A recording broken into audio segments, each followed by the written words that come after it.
Thank you to Pam Douglas, Ken Schmader, and others for this invitation. It's like coming home. I spent 4.5 years here, best of my life, and were seminal to my development. Most of what I present would not have been possible without the robust tools that were lovingly given me by a range of mentors here at Duke. So I'm grateful to be able to return. Heart failure with preserved ejection fraction is the most common form of heart failure in the community, particularly in older persons. Shown in this pie diagram, red represents those with a normal or preserved ejection fraction. And this was from the cardiovascular health study.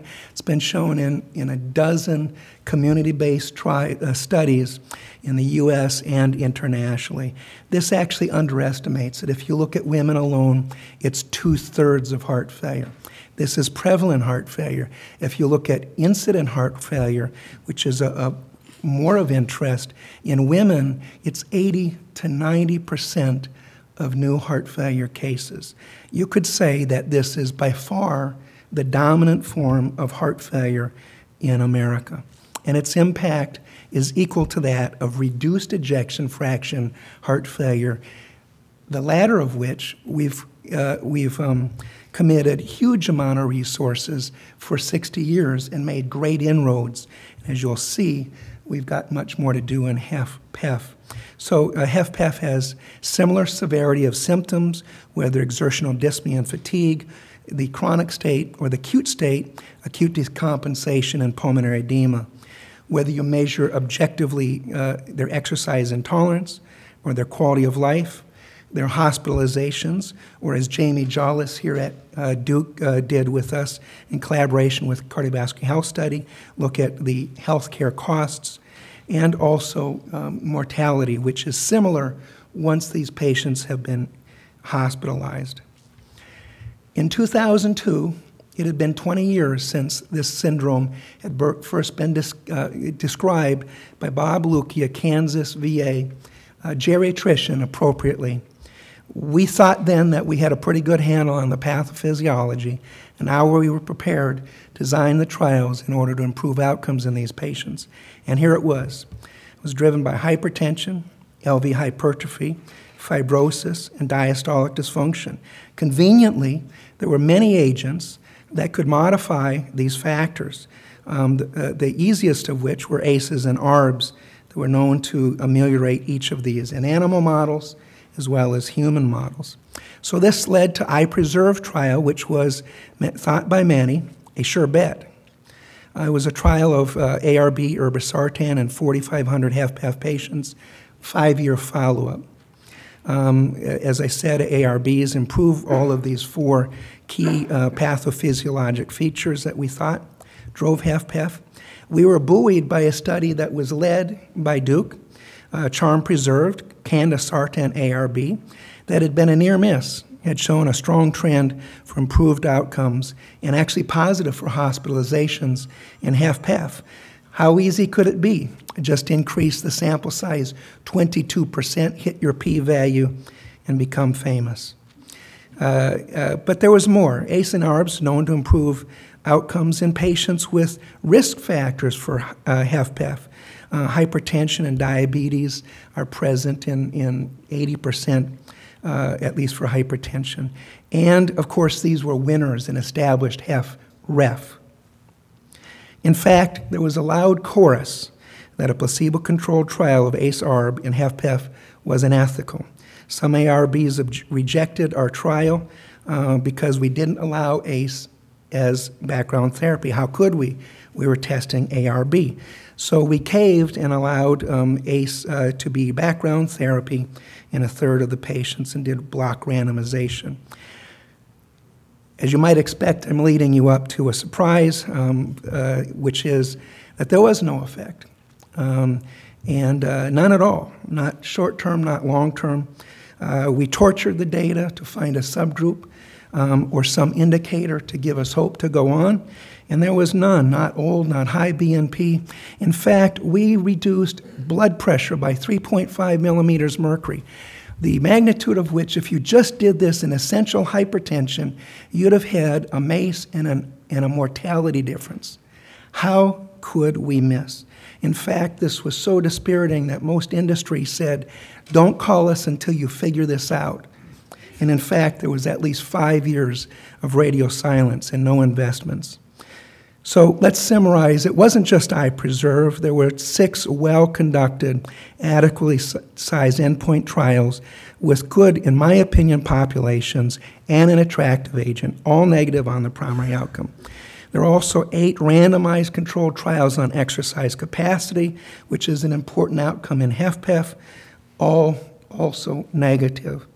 So I would conclude, and believe it or not, this is actually still controversial, that HFpEF outcomes are not significantly improved by agents that primarily or solely target hypertension, LVH, diastolic dysfunction, myocardial fibrosis. I said I would think that at least 50% of HFpEF leaders would disagree with this, and most heart failure cardiologists. To them, I'm saying you did it 14 times, 6 plus 8 randomized trials. There's no there. And I'd say further, we thought that LVH, in 2002, we thought that every HFpEF patient had massive LVH. We now have real data. We don't have to imagine what the disease was. And in the Paramount trial, which led to the ongoing Paragon trial, 8% of well-characterized HFpEF have LVH.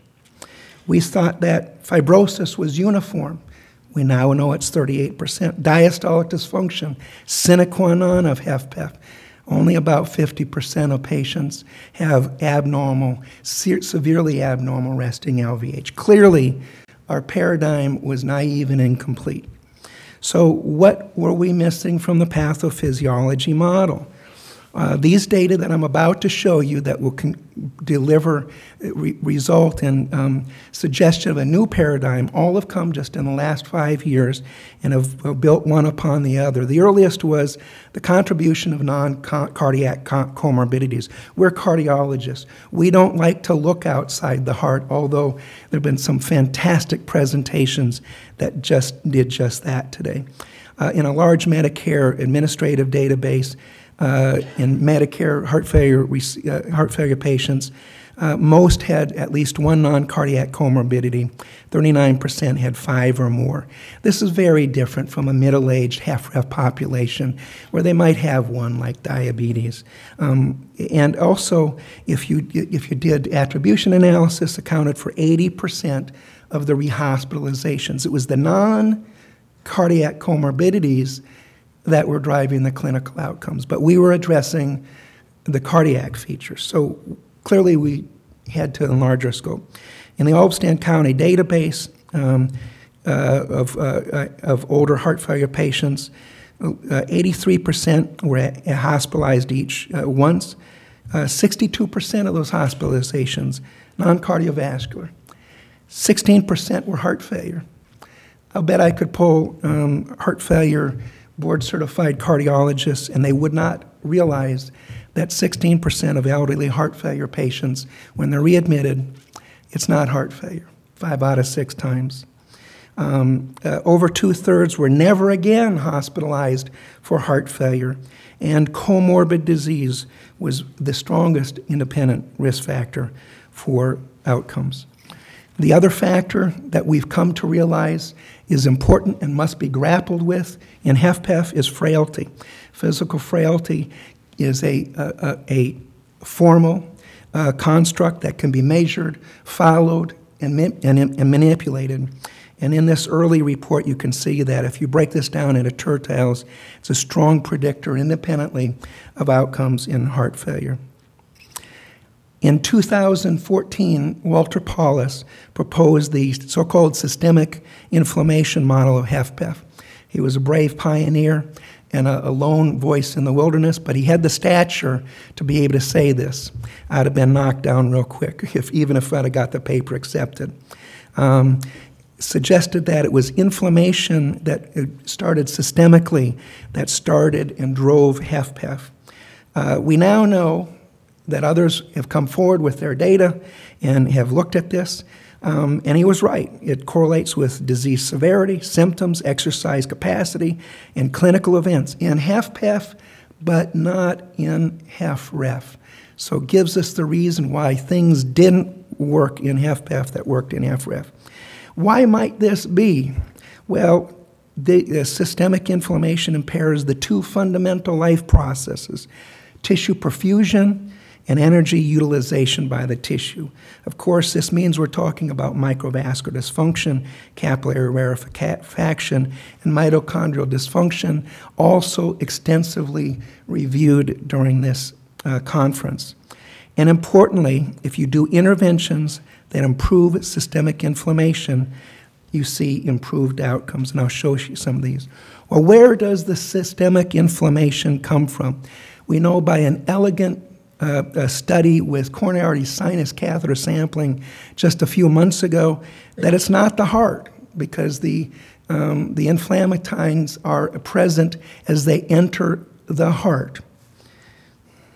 This brings us to the elephant in the room, obesity, and I was delighted to see that this was also reviewed, the epidemic of obesity, that virtually parallels the epidemic of HFpEF, along with aging.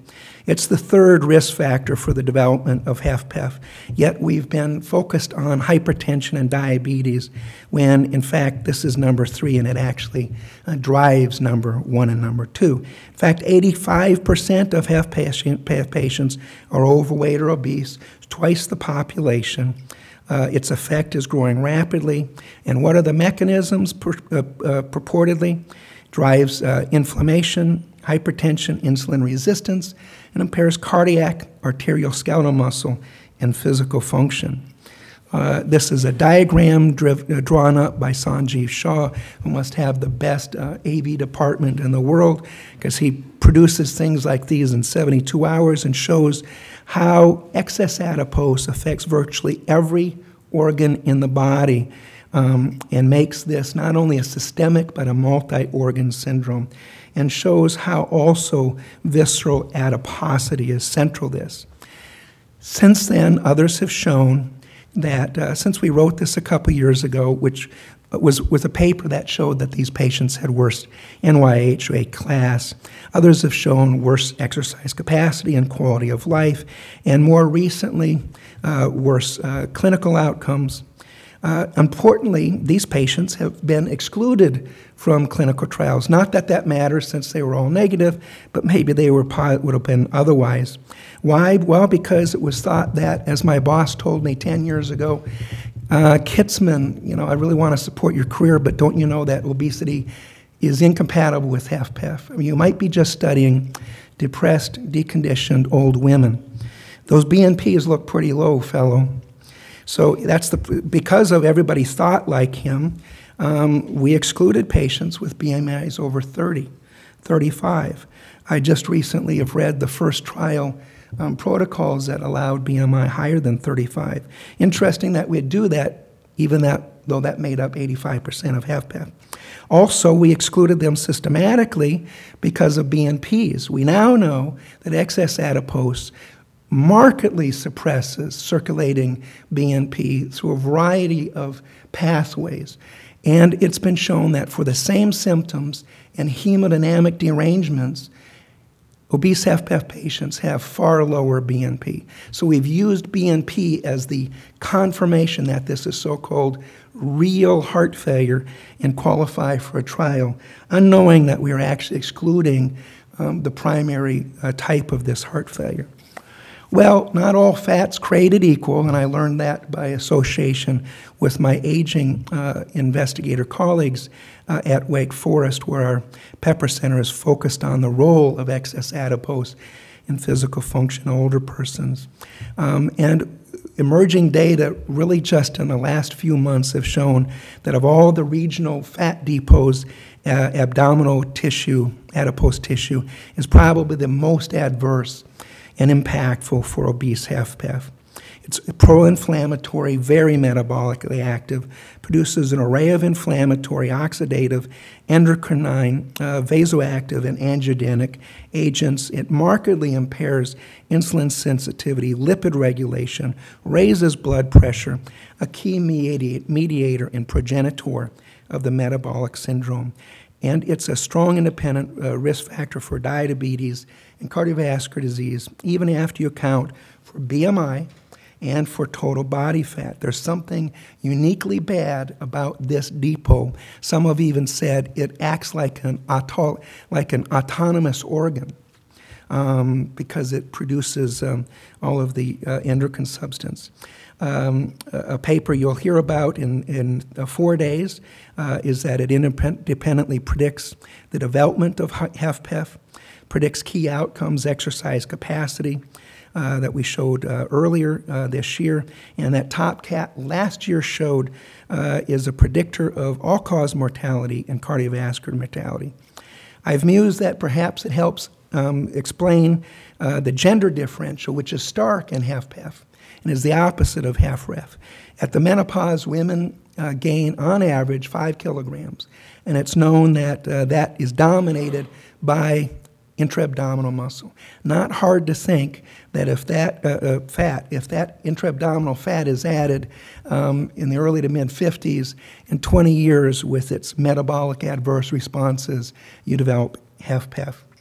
And importantly, it contributes to HFpEF even when patients aren't obese. My colleague Carolyn Lamb, who is associated with Duke and also Mayo, but now is a leader in HFpEF in Asia, from her base in Singapore, has taught me that in Asians with HFpEF, they don't have an abnormal BMI. They might be even BMI less than 25, but they have more central adipose. There's some important therapeutic implications. If you maintain normal body rate, can you reduce the development of heart failure? Yes, you can.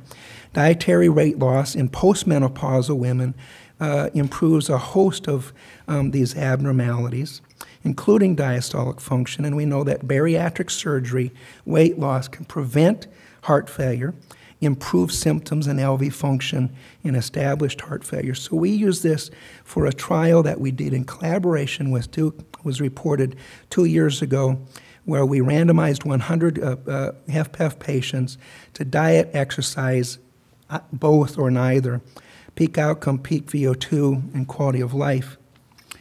And here are the results. Exercise alone significantly increased exercise capacity.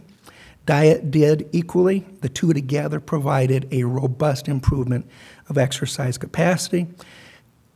Exercise had a modest effect, if at all, on quality of life, but diet had a large one, and the two together were large.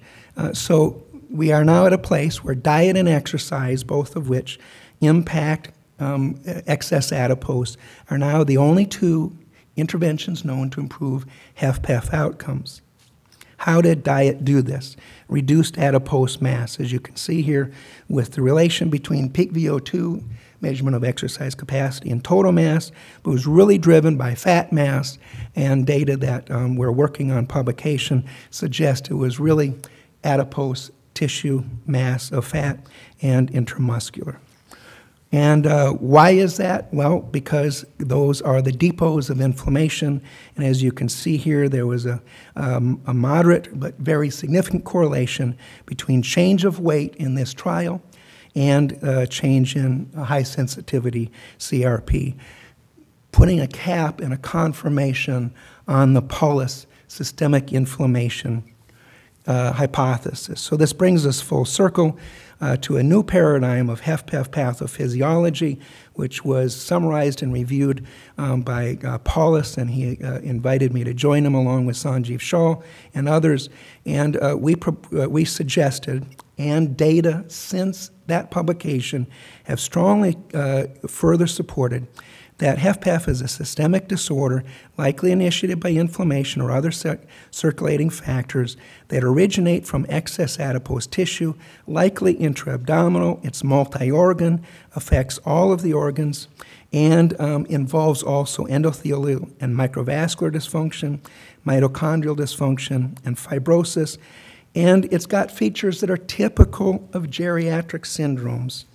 It's heterogeneous and got multiple common phenotypes as described by Shaw. This used to be a stumbling block. Now we can embrace it. And comorbidities play a significant role, as does frailty, and of course, aging as well. This also has implications for treatment. So all is not lost.